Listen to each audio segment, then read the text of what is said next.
Kung hindi pa pahuli, kung ayaw ng usa, bibit-biting kita, kukwilyuhan kita, palalayasin kita dyan sa floor na yan. Paktay na galit na si Bendalo, di na niya papayagan na mag-hearing ulit, natakot yata matapos mabanggit na VIP siya at hinahatiran pa ng checks, inaalala niya siguro baka magkaroon ng headline na, isang Tulfo ang ipinatulfo. Ano po yung VIP? Si Senator Erwin Tulfo. Si Senator Erwin Tulfo, Your Honor.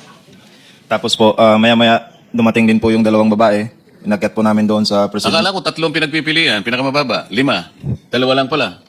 Yung sa akin po, pero maraming beses po yan. Hindi lang po sa Maidas, meron din po sa Shangri-La. 5, 3 po ang dinadala. Tibay ng tuhod ni Idol, pero bakit sa Caracas mo, halatang pag ikaw ang mamuno, tiyak script ng administrasyon ang masusunod at mukhang di mapaparusahan ang mga totoong involved sa pagnanakaw sa pera ng bayan, palagay na palagay ang mga kapwa mo kawatan. Because I am the legitimate Blue Ribbon Chairman.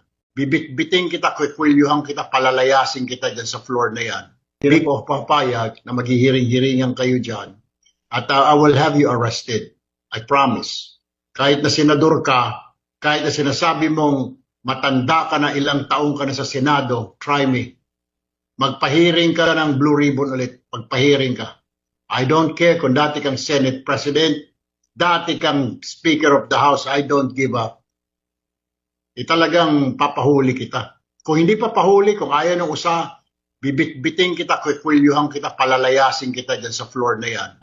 Ang tapang talaga ni Idol, o nagtatapang-tapangan lang, sarap mo ipatulfo tapos taxpayer ang magrereklamo, kaya lang baka magkampihan kayo, nagbago na pala motto niyong magkapatid, tagapagtanggol na kayo ng nang-aapi, tayak safe na safe ang mastermind sa issue ng flood control. Because I am the legitimate Blue Ribbon Chairman.